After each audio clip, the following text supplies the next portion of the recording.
aminareo aneny tompo.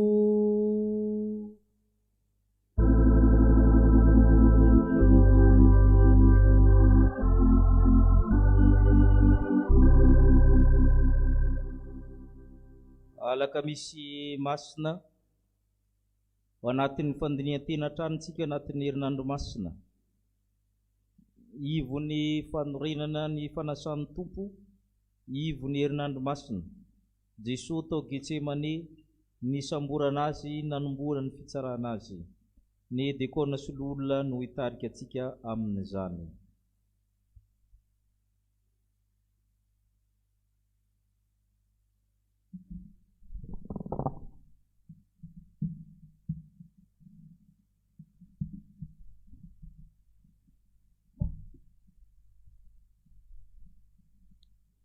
Anio alakamisy faharoa ny volana aprily ny taona 2024, izay alakamisy fahadimy, herinandro masina iarahana amin'ny fikambanan'ny olona sy ny dekona, izay mitondra ny lohahevitra manao hoe nomen'Andriamanitra antsika ny zanany hanavotana antsika. Ndeha ataontsika ry havana malala ao amin'ny tompo ho aminareo izay olom-boafidy araka ny fahalalana rahateo, izay any Andriamanitra iray amin'ny fahamasina ny fanahy, ho amin'ny fanarahana sy ny famafazana ny rano Jesosy Kristy, ampitombona ho anareo anie ny fahasoavana sy ny fiadanana. Amen. Dia ataontsika andeha ho vakintsika ho fidiranan'Andriamanitra ny salamo fa 780 safady 780 ka ny andininy voalohany hatramin'ny fahasivy. Salamo fa 780 andininy voalohany hatramin'ny fahasivy. Rehefa hita izany dia ndeha isika hiaraka maka azy amin'ny anaran'i Jesosy. Vojeo aho Andriamanitro, fa efa mianatra amin'ny haiko ka tsy misy fahafaty ka midifotrany riaka. Sasany azy mitarainao, maimay ny tendako, haina amin'ny masoko raha miandry an'Andriamanitra aho. Maro noho ny volondohako ny isan'izay mankalahy, tsy ahoana. Mahery izay te hahafaty ahy, dia ny fahavaloko tsy ahoana. Mampanomitra ahy izay tsy nalaiko izay. Andriamanitra, anao mahalala an'andalako, ary ny heviko tsy mba miafina aminao. Aoka tsy ho menatra izay anao tompo maro. Aoka tsy ho very hevitra noho ny amiko izay mitady anao, ny Andriamanitra ny Israely. Fa noho ny aminao no hitondrako safotry ny henatra ny tavako. Efa vahiny amin'ny rahalahiko aho, eny, efa oloko azy amin'ny zanany. Fa ny firenena ny amin'ny tranoko no maritra aina, ary ny latsa ataon'izay mandatsa anao niatra tamiko. Amen. Dia ataontsika ny hira fa 430 ka ny andininy voalohany sy ny faharoa.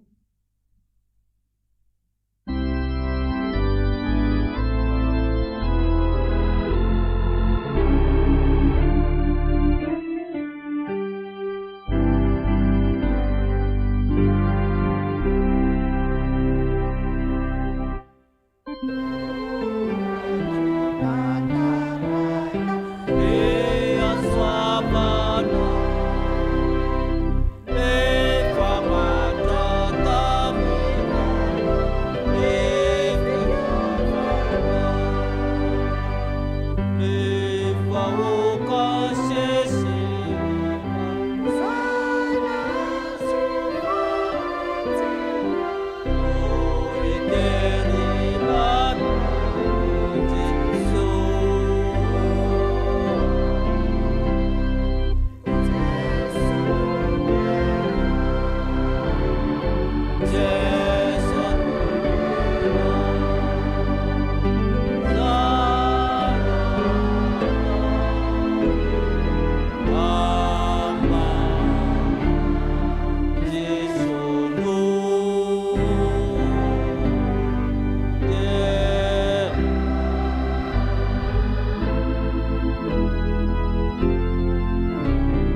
Hiaraka hivavaka isika. I Andriamanitra Tompo sy Mpaharenay eo, indreto izay vahoakanao, mivory eto an-tranonao, midera sy mankalaza anao. Noho ny fitiavanao dia nitaominao izahay ka voatoana, ary avelanao amin'ny voninahitra anao sy handray ihany koa ny fitahi-panahy avy aminao. Misaotra Tompo fa ny fiainanay manontolo mihitsy no hanehoanao izany fitiavana izany. Ianao ilay nahafoy ny ainao, natolo-trao ny tenanao hanapahana ny gadran'ny Satana ary handresena ny asa maizina. Isaoranay ianao Tompo. Ankehitriny dia mangataka ny fanatrehanao feno izao fotoana izao izahay, ka atoany fanamazoto mba ahaizanay manome voninahitra anao, ahay miaina sy mandray. Izany vavaka izany dia ampiarahanay amin'ilay vavaka izay nampianarinao manao hoe: Rainay izay any an-danitra, ho hamasinina anie ny anaranao, ho tonga anie ny fanjakanao, atao anie ny sitraponao, entany tahaka ny any an-danitra. Meo anay anio izay anona sahaza ho anay, ary mamela ny elokay tahaka ny namelanay izay mieloka taminay, ary aza mitondra anay ho amin'ny fakapanahy, fa manafahanay amin'ny ratsy, fa anao ny fanjakana sy ny hery ary ny voninahitra mandrakizay. Amen.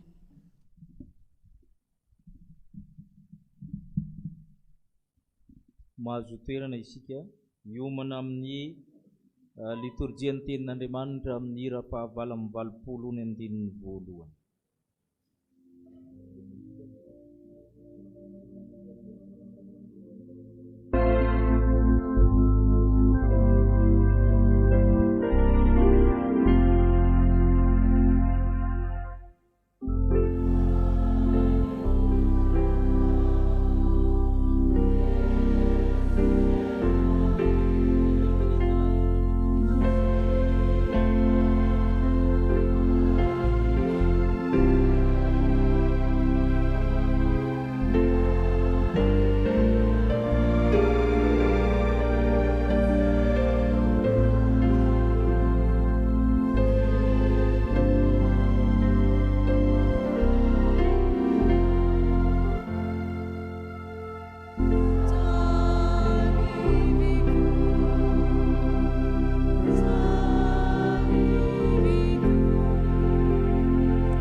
Tonga amin'ny fotoana izay hamakiana ny tenin'ny soratra masina isika ry havana.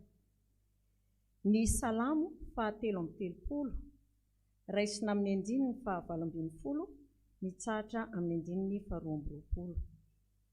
Salamo 7:30, ny andininy 9:20 hatramin'ny andininy 12:20. Toy izao ny fivakin'izany amin'ny anaran'i Jesosy Kristy. Indro ny mason'i Jehovah mitsiny izay matahotra azy, dia izay manantena ny famindram-pony, mba hanafaka ny fanahiny amin'ny fahafatesana sy hamerina azy raha misy mosary. Ny fanahitsika miandry an'i Jehovah, famonjenantsika sy hampingatsika izy, fa izy no hifalian'ny fontsika satria ny anaran'ny masina no hitoky itsika. Jehova aoka ny famindramponao hitoetra aminay araka ny anantenanay anao.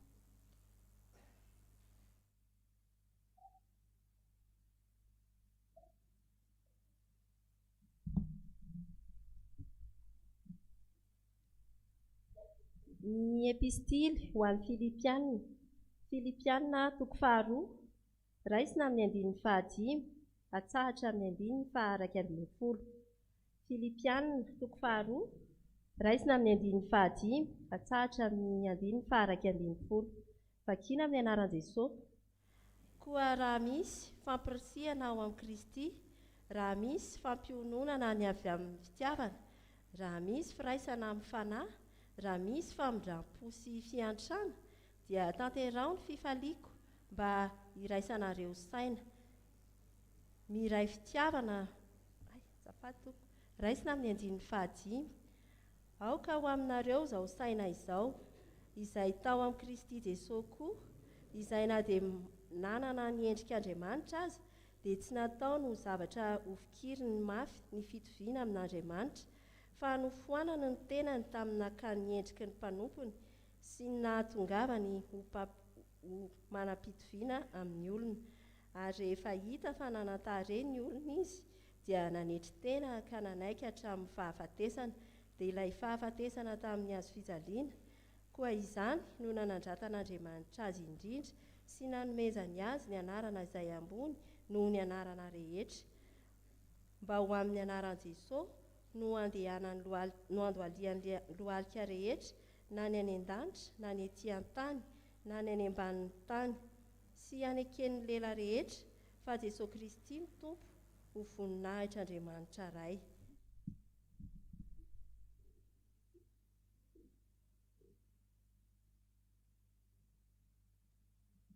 Miaraka hitsangantsika hitsena amin'ny filazantsara araka ny Luka toko 17 andininy 20 ka hatramin'ny 5. Luka toko 17 andininy 20 ka hatramin'ny 5. Rehefa hita dia izao amaky azy amin'ny anaran'i Jesosy. Ary satria tia amin'ny Pilato alefa Jesosy dia niteny indray izy, fa ny olona ny antso kosa ka nanao hoe omboy amin'ny hazo fijaliana izy, fa hoy izy taminy fa nitelony, ka inona ary ny ratsy nataony? Tsy hitako izay elony tokony hahafaty azy, koa holazaiko izy dia koa hofoaisiko izy dia alefako. Fa niantso tamin'ny feo mafy ny olona ka nangataka hanombonan Jesosy amin'ny hazo fijaliana, ary nahery ny feon'ny olona, ary Pilato dia nandidy anao izay nangatahiny, ary dia nalefa ny ilay natao tao an-tranomaizina noho ny fikomiana sy ny vonoan'ny olona, satria io no nangatahiny, fa Jesosy kosa natolony ataony araka ny sitrapony. Ray masonao manamasinana ny fahamarinana. Teninao ny fahamarinana. Amen.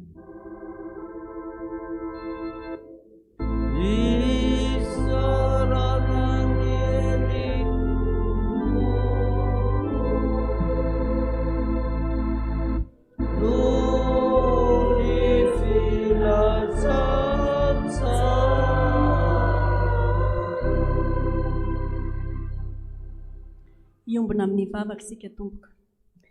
Velona sy mahery ny teninao Andriamanitra, afaka miteny aminay isan'andro, mampianatra anay izay tokony ataonay, ilay teny naharianao ny zavatra rehetra. Misaotra raha eo fa mbola afaka mandre sy mamaky izany izahay ankehitriny. Jesosy, ianao ilay teny tonga nofo, teny fiainana ho anay. Fanay masino, mampianara anay ankatony teninao, ary mitenena aminay amin'ny alalan'ny mpanomponao izay nifidinao hitondra ny hafatrao. Andriamanitra ray zanaka fanahy masino, ampitomboy ny fahalalànay marina anao, sy ny sitraponao ary ny fankatavana marina izany teninao izany. Tonononay ny vavakay amin'ny anaran'i Jesosy Kristy, ilaina afoy ny ainy, isolo ny elokay. Amen. Petraka ny fiangonana.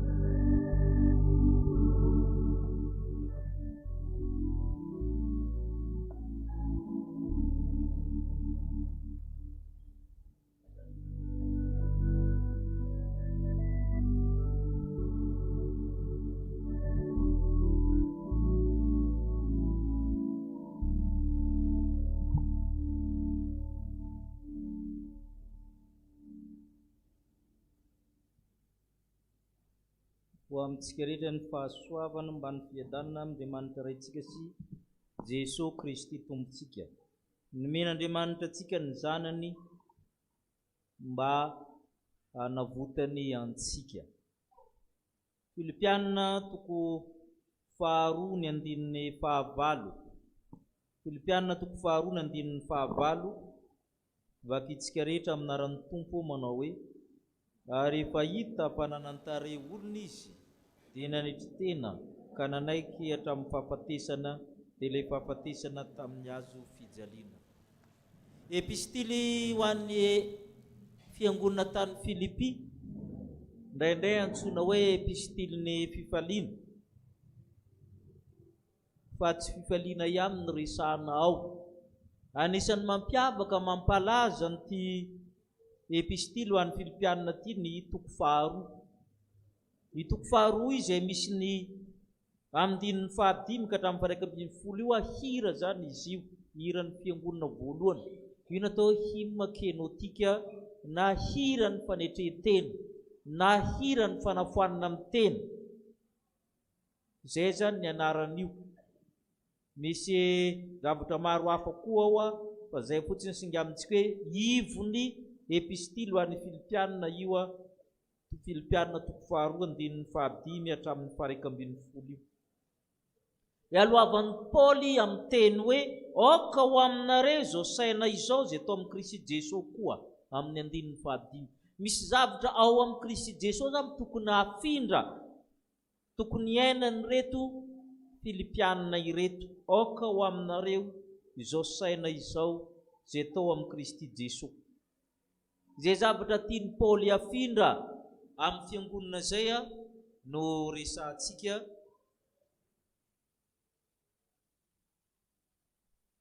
ankehitriny amin'izao herinandro masina izao. Alaka misy masina zay nanorena amin'ny Tompo ny fanasana.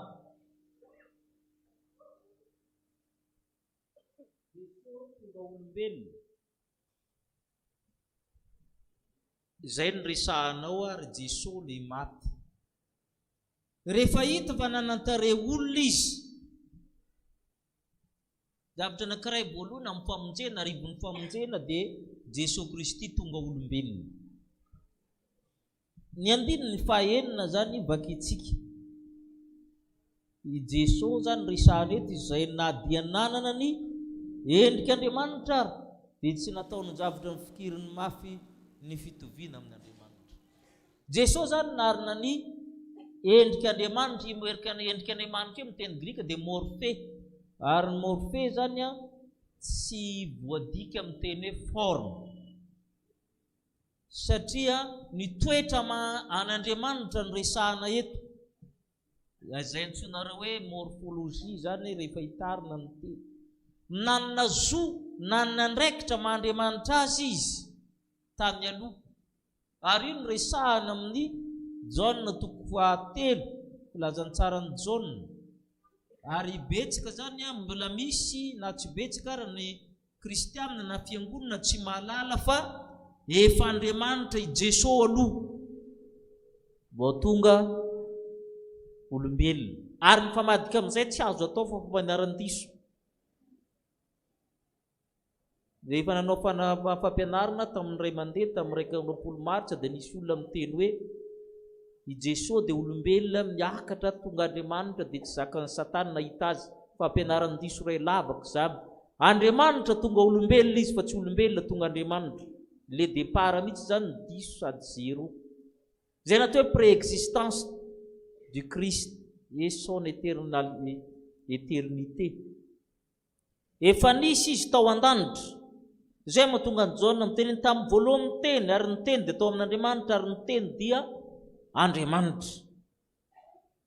Paoly apôstôly raha milaza amin'ny Korintianina voalohany toko 9, mba sokafantsika ny Korintianina voalohany toko 9, ny andininy 9. Korintianina voalohany toko 9 ny andininy 9. Vakitsika aminaran'ny Tompo. Nefa amintsika kosa dia Andriamanitra iray ihany, tena ray, zay niavia ny zavatra rehetra ary ho azy isika. Ary ray amin'ny Tompo dia Jesosy Kristy, zay nahariana ny zavatra rehetra sady nahariana antsika koa. Hitanareo fa misy zavatra mirazotra ao, ny iray ny ray ozy izy dia ny avia ny zavatra rehetra, fa iray koa ny tompo dia Jesosy Kristy zay nahariana ny zavatra rehetra. Ary io avy amin'ny formule hoe raiky-po hoe tout ce qui n'est pas créé est créateur et créateur n'est pas créé. Izay rehetra nohariana dia tsy Andriamanitra, tsy pahary, ary ny pahary dia tsy nohariana. Jesosy Kristy tsy nohariana fa teraka avy amin'Andriamanitra, izy nahary ny zavatra rehetra tao aminy, ary zay le hoe Andriamanitra efa nanjaka tao an-danitra tao izy. Kanefa ozy ny Filipianina hoe tsy nataony zavatra ny fikiriny mafy ny maha-Andriamanitra azy, tsy nahararotiny, tsy manao miteny hoe tsy miraty occasion, tsy nakany tombony ny fitoviana amin'Andriamanitra. Jesosy zany tsy nampiasa izany maha-Andriamanitra azy zany, tsy manafoana ny maha-Andriamanitra azy akory zany fa tsy ny fikiriny mafy ozy izy, tsy nohararotiny ozy izy. Itsika dia mora mahay manarotra fahefana kely blitika dia fa hararotina etsero, ny amin'ny Jesosy tsy ny fikiriny zany. Andriamanitra izy mahefa ny zavatra rehetra tout puissant ozy nareo, omniprésent, omnipotent, omniscient, zay ny maha-Andriamanitra azy, fa tsy ny fikiriny zany, tsy ny tazominy zany, tsy nahararotiny zany, tsy ny fikiriny mafy ny fitoviana amin'Andriamanitra. Satria matetika adinontsika izany, ny zavatra rehetra nataon'i Jesosy tetỳ an-tany efa nataon'ny olona talohany avokoa, ary matetika zany no adinontsika raha vao miresaka an' Jesosy. Ary zany tena mahamarina n'ity teny ty hoe tena nihetry tongolombelona izy, nanasitrana ny jamby izy, efa nisy zany, nanadio ny boka izy, namana boka Sirianina efa nidioka, nanangana tamin'ny maty izy Eli koa efa nanangana tamin'ny maty, Eli koa efa nanangana tamin'ny maty, Samuela koa, Elisa koa. Tanareo fa ary zay no natonga ny Jiosy maro tsy nino an' Jesosy ne, fa nanay tsika amin'ny eritreritra an' Jesosy dia fahagagana foana no andohantsika, ary zay no mahadiso atsika, fa tsy dia nanaitra amin'ny olona sasany no mahita azy manao fahagagana, satria efa nahita fahagagana foana amin'ny Jiosy. Ary zay mahatonga ny Paoly miteny hoe Jiosy mila famantarana, le te hita fahagagana io te hita foana, te hita foana, te hita foana, te hita foana, tsy ankitsara. Finoana ny darantsika fa tsy fahitana ho Paoly apôstôly. Ka le Jesosy nidina tanany tamity zany tonga olombelona ty zany zavatra hafa mihitsy, fa tsy hoe niseho Andriamanitra mandehandeha kory Jesosy, tsy izay mihitsy, fa zavatra efa fanaon'ny olona ihany. Ny mandroaka demoni dia hain'ny Jiosy, fa tsy Jiosy rery ny mandroaka demoni. Ny ampianarina ny mpiandro zany tamin'ny 1:20 maty, fa tsy Jesosy rery koa ny mahay mandroaka demoni tamin'ny andron'ny Jesosy. Fa ny mampiavaka azy dia le izy nihetry, manana ny zavatra rehetra azo atao mihoatra no olona rehetra io, fa tsy nampiasa an'izany izy, fa zavatra mitovy amin'ny olona ihany nataony nanasitrana, nampianatra, nitory-teny, nanadio, nanangana tamin'ny maty. Ny olona nanampy ny olona, raha nanome mofo Jesosy, i Mosesy efa nanome many avy anan-danitra. Tanareo le izy efa nataony Mosesy io tany anefitra. Fa ny mampiavaka azy dia le izy Andriamanitra tonga olombelona. Vakitsika ny andinin'ny 7 amin'ny Filipianina 4:2. Ahoana hozy izy? Fa nofoanany ny tenany tamin'akany endriky ny mpanompo sy nahatongavany manam-pitoviana amin'ny olona. Io le fanafoanana amin'ny teny io natao hoe kenozy amin'ny teny grika, sevide lui-même. He made himself empty izy ny teny anglisy. Izay zany mahafazy hoe ohatran'ny foanany, nalaminy sy nananjara toerana izany fitoviana amin'Andriamanitra, ny maha izy azy manontolo. Mbola nidina ihany izy, naka ny toera mitoetra ny andevo, ary nanam-pitoviana tamin'ny olona, teraka, marary, lany moka, mijaly, sasatra, mangetaeta, nono. Nefa ao anatiny ao no maha-Andriamanitra azy. Ary tsy hainy tsy mamora mipetraka amin'ny toeran'i Jesosy, fa ohatran'ny jerentsika dia ohatran'ny tsotra. Ianao afaka manana ny zavatra rehetra dia mijerijery eo fotsiny ianao, tahaka ny hoe manana na ianao ara manana sakafo be deabe anatin'ny armoaranao sy ny frigonao tsy haiko na inona nefa ianao tsy mahazo mihinana an'io marary sa tsy marary ny hainao zavatra kely tsisy dikany nefa n'izany dia izay le toeran'i Jesosy zay zany tsisy manana an'izay toerana izay dia nanetritseny izy novakitsika teo hoe rehefa hita fa nanantare olona izy da nanetritsena ka naikatra amin'ny fahafatesana Isaia 7:15 jerentsika ny 9 sy ny 4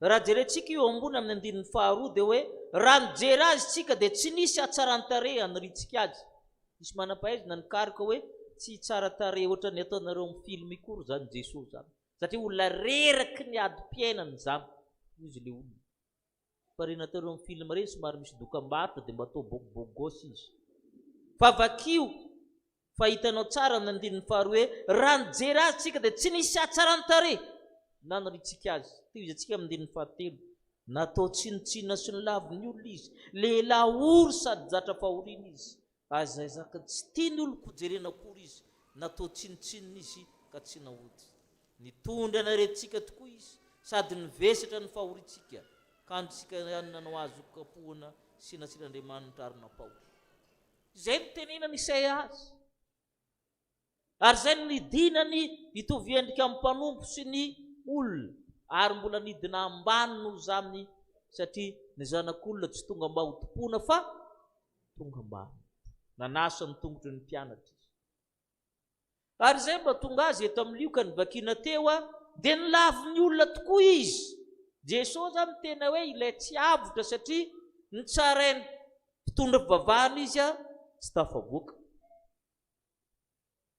vonoy zay ny didim-pitsarana nentina tany amin'ny Pilato izy tsy natapika Pilato dia nalefa tany amin'ny Heroda koa zany tsy nanavotra azy koa Heroda naverina tamin'ny Pilato tsy avotra koa natao fitsaram-bahoaka mbola tsy tafita ihany zany hoe tsisy olona ty azo tao satria ny tantara dia niresaky Pilato mbo nitaditady hevitra hoe ny olona efa miteny hoe omboy tsy hitako ange zay elina omboy ary zao are fety-pirenena jiosy mako ny Pasika dia misy ny amnistia zay moa le filazana azy moa famelan-keloka faobe nataka an'izany mba nanao fetsifetsy Pilato hoe nakany ny farany tsy manjary tao anatin'ny gadra tao voatanisy ao zany amin'ny 20 aona ozy izy inona ny nampigadra n'le zalahy lioka 7 inona ozy izy fikomina sy vonon'olona lioka 7 zay ny natakalo an'izay zany hoe nidina ambany noho ny ambany rehetra zay nitakalo zay sisany valeur an'le Andriamanitra olona patritranyolona mpamon'olona mpikomy ato sy aroa natakalo azy zay le Andriamanitra ivavahanao zay olona izay ary tamin'ny fiainana izy sady tsy mpisorona be izy tsy teolojianina izy olon-tsotra ary zay nefa le mitondra famonjena ary zay le matakatra ny fiainan'ny olona rehetra satria te hiainany fiainanao izy marary tahaka anao izy nitomany tahaka anao izy amin'izay nanjo niloza amin'ny olona rehetra izy raha ianao nitomany nilozam-bady dia azy matahatra mba Jesosy efa nilozany izy re tsisy tavela teo ny mpianatra na ny ray ary ny akaiky azy indrindra lalovany daholo ny fiainan'ny olona midikan'izay zay le Jesosy tonga manavo ary zay moa tonga ny jiosy tsy mety mihinana io mandrakandroany satria tsy Andriamanitra zany izy koa sy Andriamanitra hitsakitsahana rorana sy atao ino hoe tsy mila an'izany zay nefa zay le Jesosy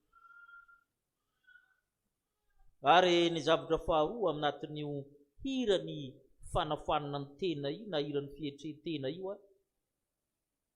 tsy vitany hoe tonga olombelona izy fa maty hamonjy atsika izy Rehefa hita fa nanantare olona izy da naitry tena ka nanaiky hatramin'ny fahafatesiny dia le fahafatesiny teo amin'ny azy fijaliana. Ino atao hoe fotoanan Jesosy. Ile hoe eo an-tananao no atolotro ny fanahy. Satria amin'Andriamanitra azy tokony tsy mety maty Jesosy, ary zay adihevitra tamin'ny théologie maro, la mort de Dieu. Possible ou impossible. Misy boky miresaka an'izany. Raha amin'Andriamanitra azy tsy maty mihitsy izy. Ary nanahirina amin'ny olona tamin'ny taonjato fahatelo hoe maty marina be ny tompo, sa le olombelona ny maty, sa le Andriamanitra ny maty, sa ny ray amin'ireo ihany ny maty. Fa ny Baiboly dia malaza hoe maty na le Andriamanitra na le olombelona tao aminy. Satria nanaiky ho faty izy. Satria izy manana ny lakleny io fa nalaidin'ny fiainantsika sy ny fahafatesana. Ary zay mahatonga azy mitena ho antaranao no atolotro ny fanahy misy dikany. Jesosy zany raha tsy nanolotra ny ainy dia tsy mety lasa ny fanahy, satria misy fahefana Andriamanitra ao anatiny ao, afaka mandefa ny fanahiny amin'izay rehefa maty kapoka sy niaritra ny fijaliana rehetra efa tokony maty amin'izay dia mandeha. Nanaiky ny samborina ny tsaraina, nororana nampijaliana ny fatsihana ary nanaiky ho faty. Ary zay mahatonga ny Filipianina tenenin'ny Paoly hoe izany nanandratan'Andriamanitra azy ho ambony rindra, rehefa nidina amin'ny farany ambany tany andavaka izy dia ny fahafatesana ratsy indrindra. Ny fahafatesany teo amin'ny azy fijaliana ny ratsy indrindra, na tamin'ny ara-pivavahana na teo amin'ny jentilisa tsy mpivavaka. Satria amin'ny ara-pivavahana olona voaozona ny miantona amin'ny hazo, fady amin'ny jiosy ny mifantsika amin'ny hazo, ary tsy ny jiosy ihany fa be dia be ny karazam-pivavahana fady ahantona amin'ny hazo. Zany hoe olona ratsy indrindra narian'Andriamanitra. Ary zay ny dikany hoe Eloi Eloi lama sabachthani. Ina ny dikan'izay moa? Andriamanitra nahoana no? Satria olona nafoin'Andriamanitra ny mifantsika amin'ny hazo teo amin'ny jiosy. Amin'ny Romanina indray io ny fampijaliana tsara indrindra. Misy anekdoty anatin'izay, satria ny hazo fijaliana rehefa ny dininy manam-pahaizana dia mety ho herinandro ianao miantona io. Satria izy io zany tsy mandeha be dia be ny rahanao rehefa fatsihana, fa manidy tena ho azy ireo lavaka ireo, fantatry ny mpitsabo zany. Rehefa mandeha raha elaela io dia mikatona le lalan-draha eo fa eo ianao sy ny tenanao mandritra ny andro vitsivitsy. Ary fahasemporona ny tena mahafaty amin'io, fa tsy le raha loatra.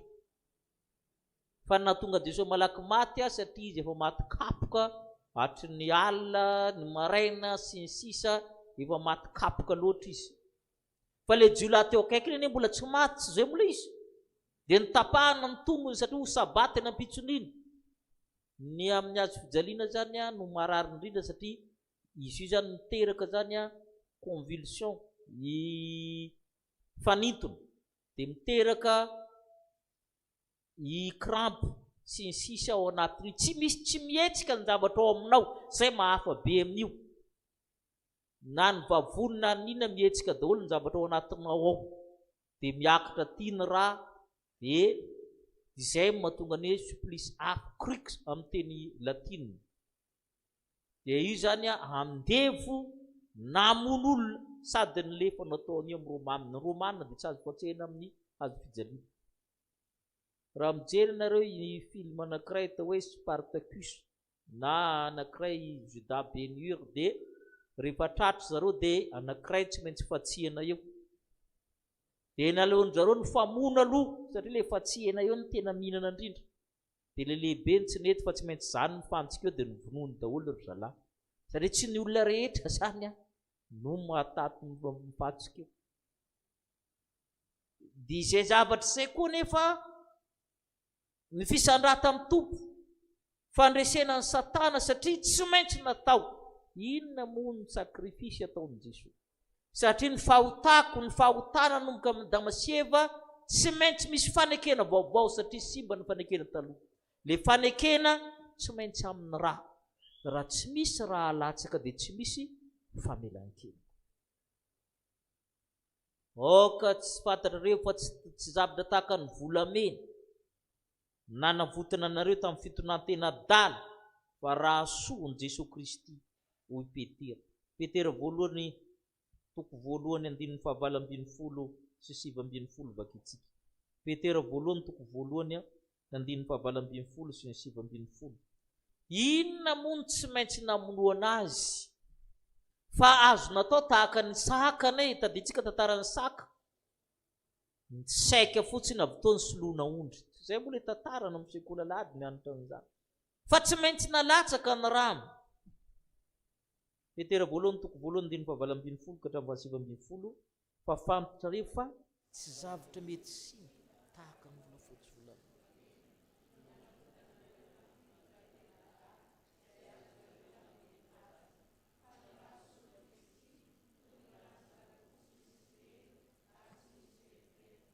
Telo ny mampiavaka ny rano Kristy io. Voalohany io ran'Andriamanitra. Tadio izay. Faharoa io ran'olombelona satria solotenantsika izy. Izay mahandriamanitra maty hamonjy antsika azy. Manarak'izay zany izay miteraka zavatra ohatran'izao. Ka satria ran'Andriamanitra io, ny zanak'Israely manao fanatitra rehefa manota. Nanota androany manao fanatitra, dia amin'ny herinandro raha manota dia manao fanatitra hafa indray. Mitohy foana ilay fanatitra sa tsy mitohy? Mitohy. Fa ity ran'Andriamanitra tsy mety levo. Mamonjy ny olona tamin'ny aloha sy aty aoriana. Tsy mikonta amin'ny rano Kristy le hoe la loi n'est pas rétroactive.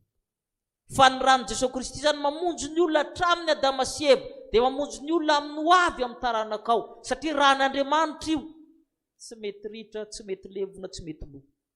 Ny ran'Andriamanitra. Ary zay no mahatonga ny karazana olona mpanao magia mikaroka mafy hatramin'izao any Jerusalem mbola mikaroka foana satria zareo mino fa mbola any le rano Jesosy. Jereo ny internet sy mbola misy olona maro mikaroka an'izany ary misy milaza nahita. Anaovana magia zany.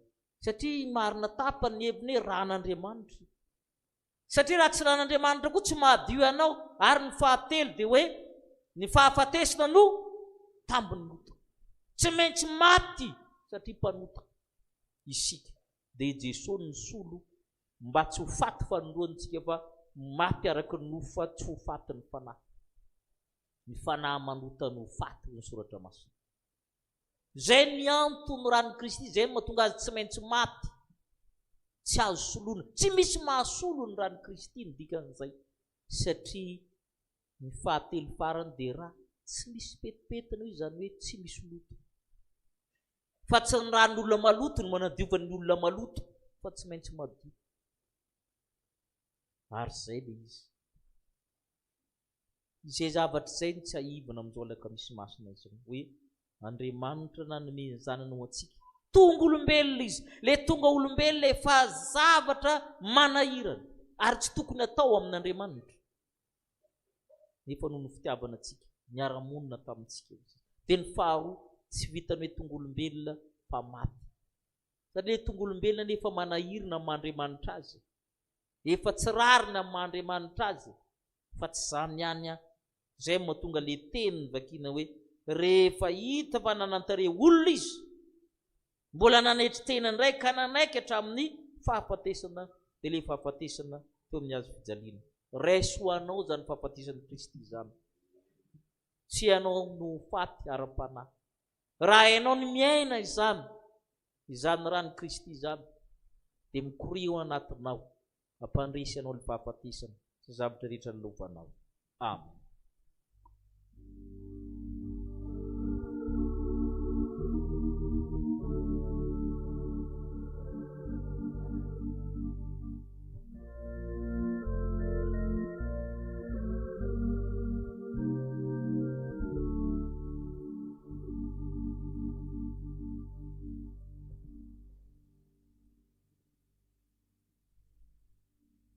Manoloana izany tenin'Andriamanitra izany dia ndrentsika hiaraka hivavaka. Jesosy Tompo, sotra anao izay noho ny teny fampianarana anay. Ianao ilay Andriamanitra tonga olombelona ary nanana ny endrik'Andriamanitra. Ianao ilay naharan'ny zavatra rehetra teo aminao, nefa tsy nararotonao izany ary tsy namikitra izany ianao. Mahefa ny zavatra rehetra tokoa ianao. Nanao ny fanisitranana maro samihafa miavaka ianao nefa nefa dia nanao toetra toy ny olombelona. Nofohananao ny mandriamanitra anao, na dia tao anatinao aza izany, tsy misy nytoanao. Nisolo anay ianao, efa indrisy fa nolavinay, natao tsinotsinona mihitsy aza, petraka olon-tsotra nefa nitondra famonjena ao anay.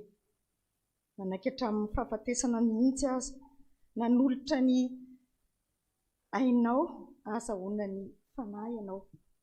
Novonoina teo tamin'ny fomba feno ampibiana, nofatsiana teo amin'ny hazo fijaliana, ny rahanao ny teteo anay, novelesina, nokapohina, maro ny zavatra rehetra nieretanao. Nandatsaka ny rahanao ianao fanavotana anay, izay ran'Andriamanitra, ran'olombelona, raha tsy misy pentina, hoentina hamonjena ny taranaka fara-mandimbinay. Ary na dia teo aza ny fitahiana sy ny fizahan-toetra teo aminay dia tsy nahafoy anay ianao. Manoloana an'izany Tompo dia tena menatra sy mangahy ahy izay manoloana an'izany voninahitra ao izany. Menatra, very hevitra, tsy afaka mitraka akory.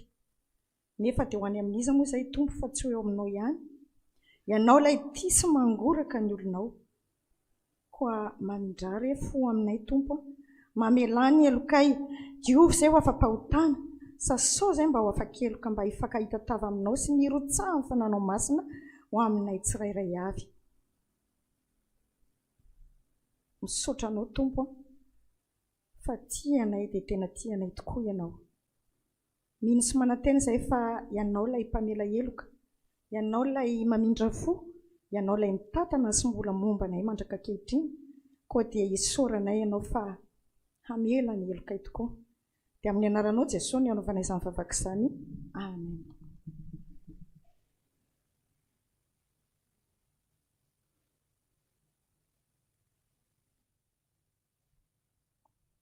Mitsangana indray ny teny soamafaly fa mafamofahotantsika ny Tompo. Hoy ny apôstôly masina, fa Kristy koa azy efa nijaly indray mandeha noho ny ota, ny marina monjy ny tsy marina, mba hitondra antsika ho amin'Andriamanitra, ka nivonona tamin'ny nofo izy fa nivelomina tamin'ny fanahy.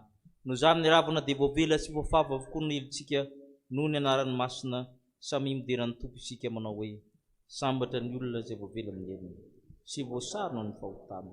Sambatra ny olona izay tsy hainy Jehovah heloka, ary tsy misy fitaka ny fanahiny. Hipetraka ianareo.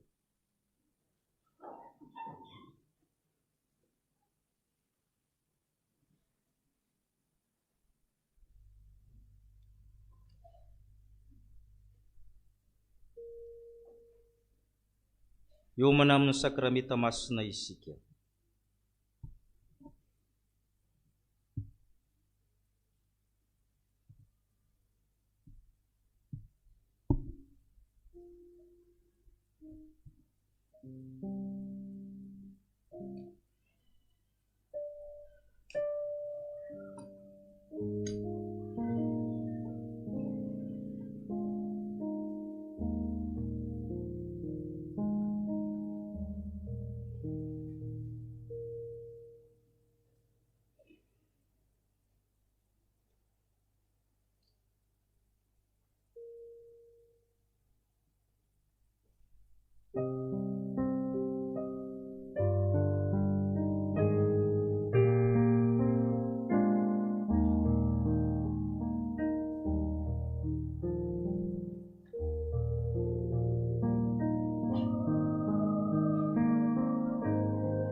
Ary tamin'ny andro voalohany tamin'ny finanana ny mofo tsy misy masirasira, rehefa fantatra Jesosy ny ora ialany eto amin'ity tany ity, izy dia efa tiany azy tamin'izao tontolo izao, ary tia azy hatramin'ny farany. Raha mbola teo amin'ny sakafoanana hariva, Jodasy zanaky Simona efa nomeny devoly saina hamadika azy. Fantatra Jesosy fa niray fa nanolotra ny zavatra rehetra teo ampelantanany. Nitsangana niala teo am-pihinanana izy ka nametraka ny lambany, naka lamba fisaonana izy ny sikinina, ka nanomboka nanasa ny tongotry ny mpianatra izy. Velatra malohantsika izao fahatsiarovana izany sakafo hariva nataon'i Jesosy tamin'ny mpianatra zany, izay sakramenta masina koasan-drato amin'ny tompony fonareo. Fantatra efa tompony tompo-mpanjakan'ny mpanjaka Jesosy Kristy, Andriamanitra avy amin'Andriamanitra nateraka fa tsy natao miray amin'ny zavatra rehetra. Feno fideranana azy an-danitra, feno fankalazana azy amin'ny rahony lanitra. Ko mianto izay tompo mayomina amin'ny feo marobe anan-danitra manao hoe:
Sika ny teny fanorena izao Ekaristy masina izao. Fa Jesosy tompo tamin'ny nihinanany izy namadiana azy dia nalainy mofo. Rehefa nivakiny dia hoy izy: raiso hany ity ny tenako izao omena ho anareo, izao natao fahatsiarovana. Dia arak'izay koa ny kapoaka rehefa nihinana dia hoy izy: misotro amin'ny tenanareo rehetra, fa ity ny rako ny amin'ny fanekena vaovao, izay alatsaka ho an'ny rehetra ho famelan-keloka. Izao natao fahatsiarovana, na ovinana misotro ianareo. Fa na ovinana ianareo ny mihinana itony mofo itony sy misotro amin'ny kapoaka, dia manambara le fahafatesan'ny tompo ianareo mandra-piaviny. Ivavaka isika. Ry tompo araina an-danitro, indretsy manao ny fahatsiarovana ny tongavan'ny zanako olona, ny fijalian'ny fahafatesany fisangana amin'ny tena maty, ny fiakarana amboninahitra nan-danitra. Miandry sy mitalo amin'ny firenena izahay, koa keo izao sakramenta izao tompo. Hoendry Kristy ilay tokana Kristy ilay tamteraka Kristy ilay ny tena ndray mandeha monjera teo amin'ny azy fijaliana. Ry tompo raina an-danitro, oka hiasa aminay ny fanahy masina, le manamasina, le mahary, le mamelona, le fanahy izay anangana anay amin'ny maty, mba hatsiarovanay tafaray marina tokoa amin'ny nofo aman-drany Kristy rehefa miombona amin'ny mofo sy ny divay izahay. Ko mianta aminao izay ry fanahy masina, hamasino ny mofo manambara amin'ny tenan'i Kristy, hamasino torak' izany ny divay mba hanambara andrany Kristy. Fanao Andriamanitra kosa hatateraka ny zanako ao, ny tenin'ny zanako ao malalanao, satria amin'ny alalan'ny Kristy sy miaraka amin'ny Kristy, ao aminao Andriamanitra raitsy tokoa, mba mifiraisina amin'ny fanahy masina ny laza sy ny voninahitra rehetra mandrakizay. Amen. Ny mofo izay vakitsika dia firaisina amin'ny tenan'i Jesosy Kristy tomposika, koa satria iray ihany ny mofo, tena iray ihany isika na dia maro aza, fa isika rehetra dia samy mandray amin'izany mofo ray izany avokoa. Ny kapoaka ny fisaorana izay sorantsika, moa tsy firaisina amin'ny rano fanekena va izany, ny rano fanekena vaovao izay nalatsy no antsika ho famelan-keloka. Amen. Oe Jesosy Kristy tompo mangetaeta, andeha efa voatra avokoa izao ny zavatra rehetra. Amen. Hipetraka isika amin'ny fizarana ny mofo sy ny kapoaka.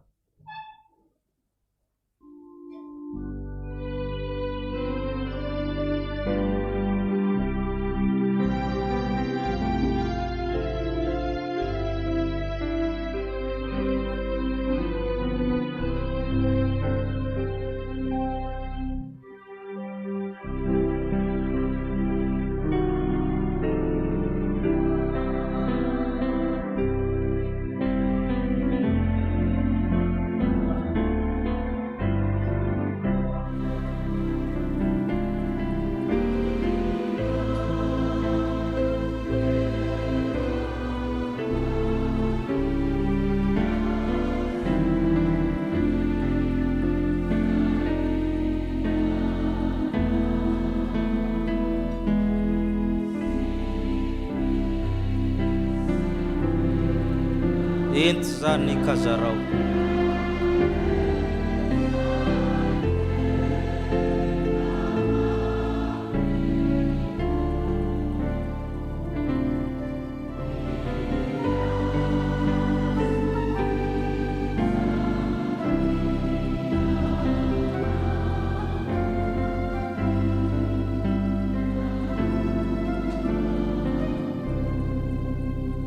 Ary ho Jesosy, raiky eo mamelany elony fa tsy fantany izay ataony.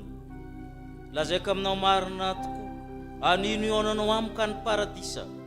Raha vehivavy indro ny zanakao, indro ny reninao.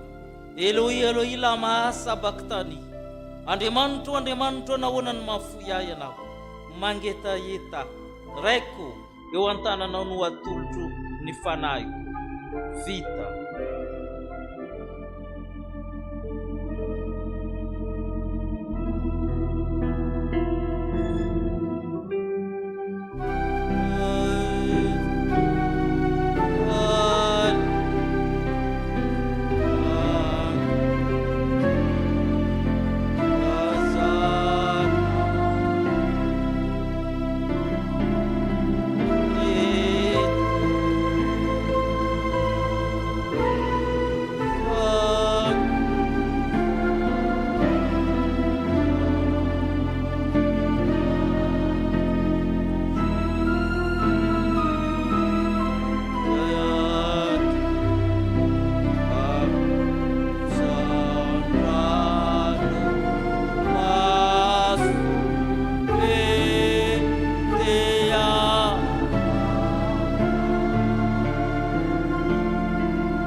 Izay masina tsy misy tsiny, tsy misy loto, voasaraka amin'ny mpanota ka natao avo noho ny lanitra. Izay tsy mila manatitra fanatitra isanandro tahaka nataon'ireo mpisorona taloha. Voalohan'ny mpisorona dia manatitra satria mpanota izy, faharoa manatitra koa izy satria manota ny olona izay anaovany fanatitra. Fa Jesosy Kristy dia manao fanatitra mandrakizay izay tanteraka mandrakizay. Amen.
Tao amin'ny andron'ny nofony nanaovana fivavahana sy fangatahana momba ny fitarenana mafy sy ranomaso be tamin'izay navonjy azy tamin'ny fahafatesana.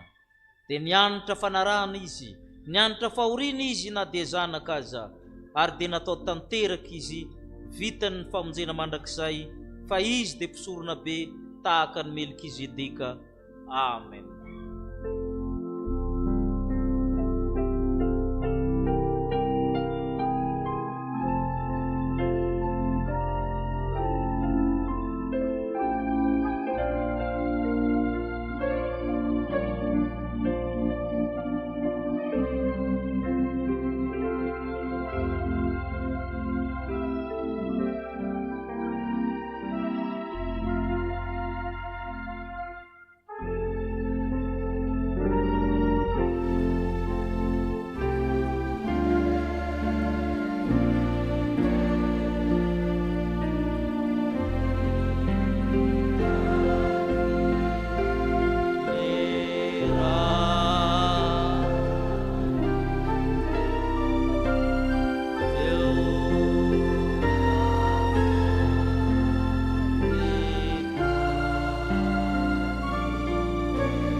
isika nendry tena.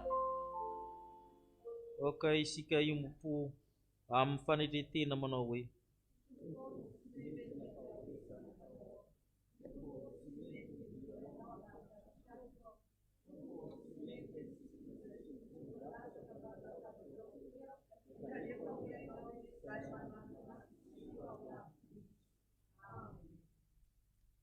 ny mofonaina no atolony ianao manaiky mba olona.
Oe Jesosy Kristy le Andriamanitra tonga olombelona mamonjy atsika. Raiso aminy ity ny tenako izao omenao anareo, izao no ataovy fahatsarovana.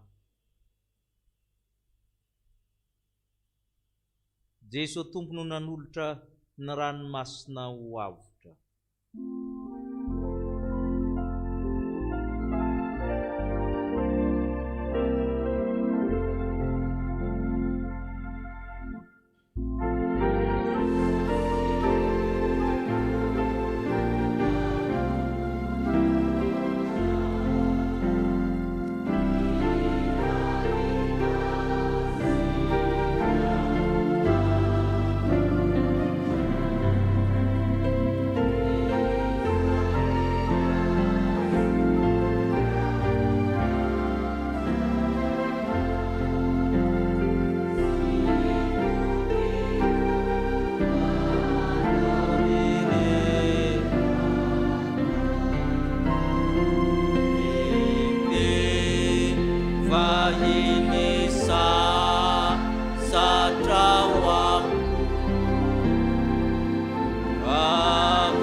Oe Jesosy Kristy le maty nisolatsika, sotrony rehetra ity faty ny rako, ny amin'ny fanekena vaovao zay alatsako maro famelan-keloka, zao natao fahatsiarovana navinana misotro ianareo.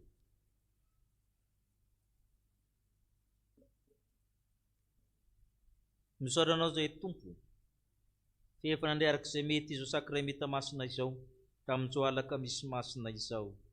Amen.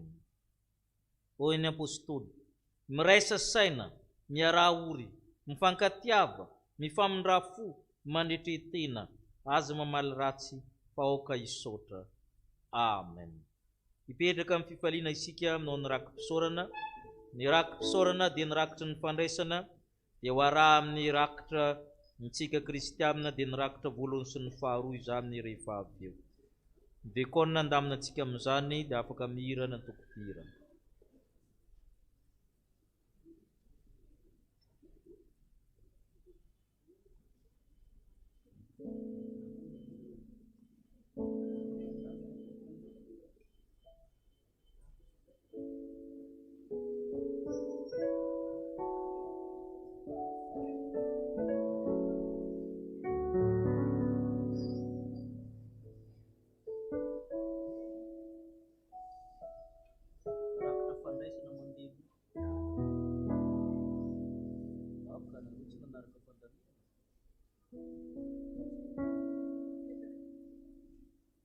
Fandraisana foana mandeha loka.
Nira pasiva mzako.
Sangana isika n'olotra nirakitra.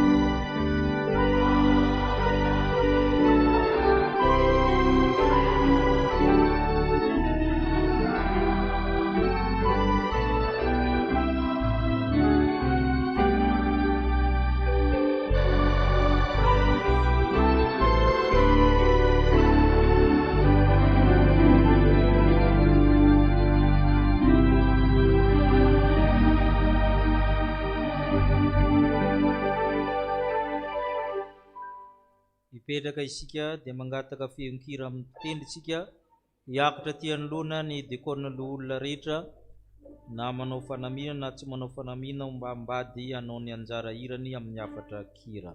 Mahavitribitrika ianareo.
tranangidita minao ry Jesu kufeinampamatotra anay aminao ny fanaotanao anay lolovasoaho anay Jesu misaotranao tompo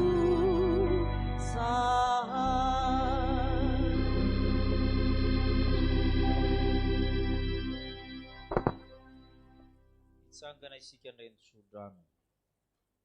Ny fahasoavan'i Jesu Kristy ny fiavan'Andriamanitra ray fampiraisana ny fanamasinay tantana nareo naiza lehanareo hotaina raha mandeha hotaina mivoaka amin'ny tokantranonareo hatramin'izao koa mandrakizay. Amen. Petraka hivavaka mangina isika. Dekona hitodika amin'ny alitara hamarana ny fotoana. Misaotra anao izay tompony amin'ny fahateterahan'ny fotoana laka misy masina. Misaotra ny amin'ny mpanao liturjia rehetra, misaotra amin'ny dekona olona, misaotra ny amin'ny kristianina rehetra fa tia anay tokoa ianao. Amin'ny anaran'i Jesu Kristy Tompo. Amen. Mirary fifaliana rehetra ary fandinihan-tena mandritra ny herinandro masina.